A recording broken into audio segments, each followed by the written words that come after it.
En el marc de la Festa Major de Manresa 2021 es va inaugurar Microscopies, un itinerari pels entorns de la Torre Lluvià, amb intervencions artístiques permanents i efímeres recollint experiències de l'Ant Art. La proposta permet redescobrir a través de l'art els entorns singulars de l'Anella Verda de Manresa, tot posant en relleu els valors patrimonials, naturals i culturals que ens ofereix aquest entorn. De fet, totes les obres tenen un sentit encarat a la natura i també al canvi climàtic. Una d'elles necessita estar a un punt concret i és amb uns pals de fusta amb el final de color blanc que ressegueixen les agulles de la muntanya de Montserrat, creant així doncs una obra de la mateixa muntanya del Bages. Això sí, s'ha d'estar a un punt molt concret de l'obra on també està marcat.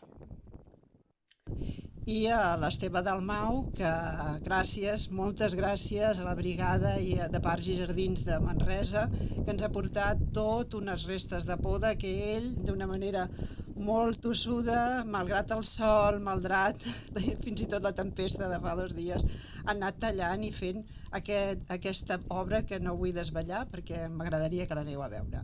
Per últim, tenim dos obres, una que per veure-la tindreu de pujar a Collbaix, que és com millor es veu, que és l'obra del Marc Sallarès. Un cop es va inaugurar, després es va crear l'espectacle Natura i Moviment, a càrrec de Nil Nebot i la ballarina i coreògrafa Carlota de Carvajal.